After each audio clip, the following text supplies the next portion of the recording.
Haleluya, puji Tuhan, selamat pagi. Kembali bersama GPDI Villa Melati Mas dalam program Menyapa. Bersyukur kepada Tuhan yang sudah memelihara kehidupan kita sampai saat ini. Kita percaya semua karena kasih dan anugerah Tuhan bagi kehidupan kita. Dan saat ini kita akan sama-sama merenungkan kebenaran firman Tuhan yang saya ambil dalam Matius 22 ayat 36. Di sini judul perikopnya, hukum yang terutama. Ayat 36, Guru, hukum manakah yang terutama dalam hukum Taurat?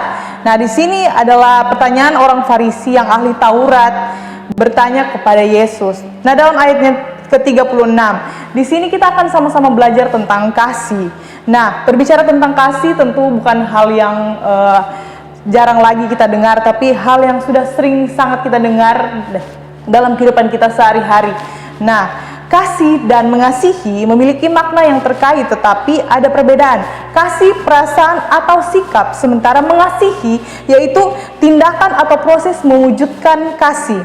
Kasih kepada Tuhan adalah perasaan atau sikap yang tulus untuk mengasihi, menghormati, dan menyembah Tuhan. Sementara mengasihi Tuhan berarti kita memiliki hubungan mendalam dan penuh kasih. Berarti dalam kehidupan kita bukan hanya ada tindakan untuk kita mengasihi Tuhan, sehingga kita memiliki hubungan yang intim dengan Tuhan yang dibangun lewat doa, pujian, dan ketaatan kepada Tuhan. Nah, mengasihi Tuhan yang pertama dengan hati, yaitu mengasihi dengan hati, yaitu dengan ketulusan. Yang kedua, dengan perkataan, yaitu dengan memuji Tuhan, dengan kita mempersembahkan pujian kepada Tuhan, bernyanyi untuk Tuhan dan menyenangkan hati Tuhan. Dan yang ketiga, dengan perbuatan untuk melakukan perintah Tuhan. Kalau kita mengasihi Tuhan, berarti kita mau melakukan perintah Tuhan, kita mau melakukan setiap firman Tuhan. Nah, di sini dikatakan, Guru, hukum manakah yang terutama dalam hukum Taurat? Ayat 37, jawab Yesus kepadanya, kasihilah Tuhan Allahmu dengan segenap hatimu dan dengan segenap jiwamu dan dengan segenap akal budimu. Dengan segenap hati, yang pertama, Tuhan adalah prioritas utama. Mengasihi Tuhan dengan tulus, sungguh-sungguh memiliki komitmen dan kesetiaan untuk mengasihi Tuhan dengan segenap hati.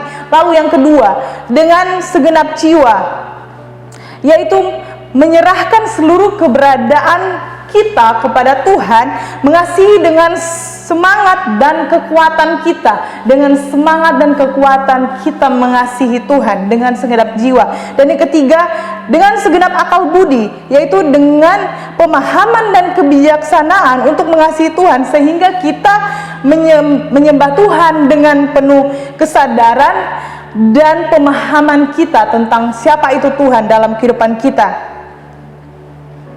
Nah, sebagai orang-orang yang percaya kepada Tuhan, tentu bukan hal yang jarang lagi kita dengarkan tentang kasih. Ketika kita mengasihi Tuhan, kita pun tahu melakukan apa yang terbaik untuk Tuhan. Ketika kita mengasihi Tuhan dengan segenap hati, dengan segenap jiwa, dan dengan segenap akal budi.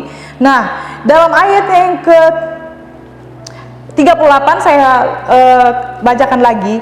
Itulah hukum yang terutama dan yang pertama. Dan hukum yang kedua yang sama dengan itu ialah, kasihilah sesamamu manusia seperti dirimu sendiri.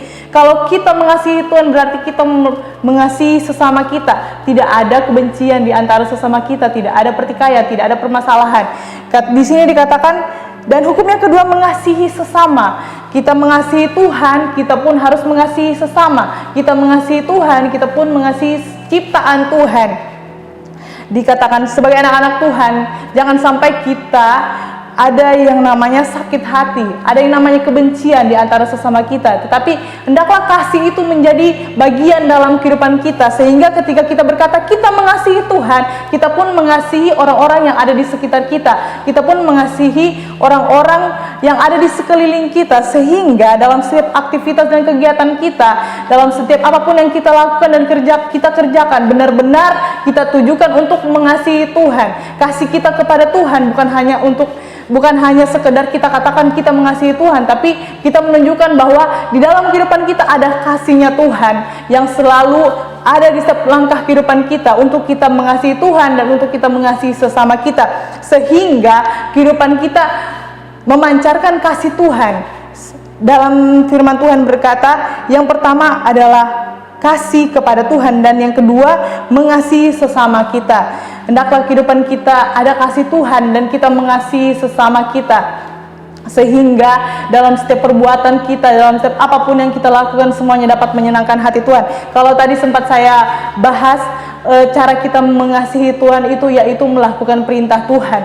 Jadi ketika kita mengasihi Tuhan, bukan hanya kita berkata aku mengasihi Tuhan, tetapi kita melakukan apa yang menjadi bagian kita. Kita melakukan apa yang menjadi perintah Tuhan.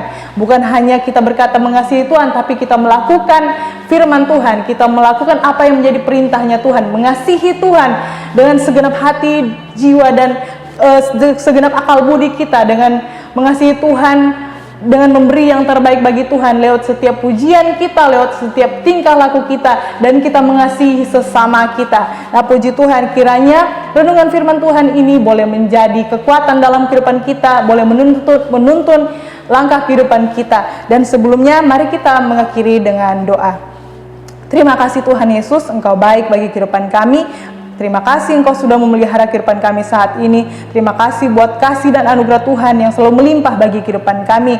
Saat ini kami sudah mendengarkan renungan firman Tuhan. Kiranya firman-Mu ini boleh menjadi kekuatan dalam kehidupan kami. Kami boleh menjadi anak-anak Tuhan yang tahu mengasihi Tuhan, cinta Tuhan. Sehingga dalam setiap kehidupan kami tahu melakukan kasih-Nya Tuhan dalam kehidupan kami. Kami tidak hanya mengasihi Tuhan, tapi kami juga mengasihi sesama kami. Sehingga kasih Tuhan itu boleh kami kerjakan di dalam kehidupan kami. Terpujilah nama-Mu Tuhan, Engkau baik bagi kehidupan kami. Kiranya Tuhan terus menuntun dan menyertai kehidupan kami. Kami serahkan kehidupan kami ke dalam tangan Tuhan. Kami bersyukur dan berterima kasih di dalam nama Tuhan Yesus. Haleluya. Amin.